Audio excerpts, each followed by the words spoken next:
Welcome to Real Estate Insight. Many Americans nationwide were either laid off or forced to work from home during the COVID-19 pandemic. Joining the show, as always, is Steve Kazel and Dorothy Dawn. Now that several states have fully reopened and removed their mask mandates, will we see employees returning back to the office, or will they just continue to work from home?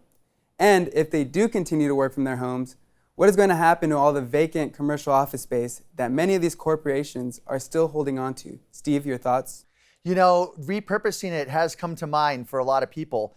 I believe that they're going to make the spaces smaller, so they will continue to lease out the space, but they might renegotiate that lease to 50% of that space.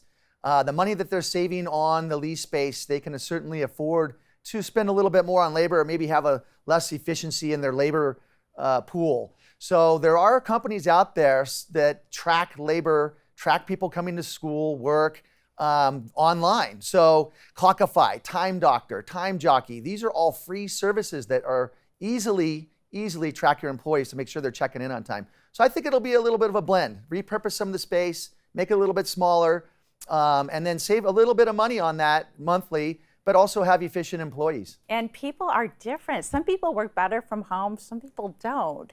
I know personally when I'm home, I talk less to other people. If I'm at the office, I'm going to the coffee maker a lot, keep refilling up my cup, talking to people, mingling. When I'm home, I'm just working, I'm very focused. However, there's a lot of people that can't work from home. They want to do the laundry, they want to do the dishes, they have a problem with cleaning too much. I don't have that problem, but some people have that problem, so it varies person to person. Well, imagine the time people are saving from not having to commute anymore. So if people are staying from home, and if I'm a landlord renting out this commercial space to my tenants, should I consider it time to sell, or should I consider repurposing that space? Steve, I know you mentioned repurposing.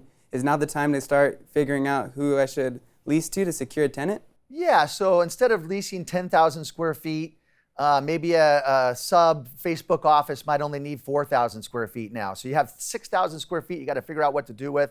Do you break that down and just end up with more tenants? That's a little less cost effective for a landlord. They'd much rather lease it to one entity for 10,000 square feet. So they're just going to have to maybe have a few more employees and break that space down so that it's still leasable. It's just not 10,000 square feet chunks. Great advice, Steve. Dorothy, I know that some professions, we talked about this before, some professions still require in-person service. Can you share some of those professions where, people don't have that opportunity to work from home, but they really do still need to return to the office? Yes, I know personally, I know of a registered dietitian nutritionist who was doing a lot of online activities during the COVID, and the clients did not like it at all. It makes it much easier for them to weigh about their weight and their measurements, The dietitian's out there watching the scale. So those clients want that accountability. They want that dietitian there checking in on them. How about psychologists? I know a friend of mine who has a psychologist she talks to weekly since COVID on the phone, and sometimes she's asking the psychologist questions and there's a silence.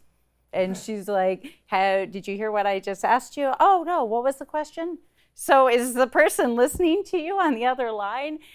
That's the question. Psychologists might be better in person too. Steve, let's go back to online trackers. You mentioned this, and they're really tracking people's work performance and the hours they're actually working. It's like clocking in, but virtually. Do you think this will affect people's work performance? I know it's a lot like micromanagement. We know that in today's day and age, that is not at all effective in the workplace. It's like having Big Brother over your shoulder. You clock in, and Time Tracker app is going to make sure you're clocked in. There's a little camera on your computer, as you know. So your boss is actually watching you on the video, making sure you're sitting in front of that computer. So it could be a little bit annoying, but at the same time, they're paying you. They want to make sure you're not taking a shower during the meeting. So it's, I think it'll pay off in the long run for everybody. That is not going to go over well. I think that micromanaging, I know the people that are working from home would hate that. And I think they are working more efficiently because of the less distractions they have.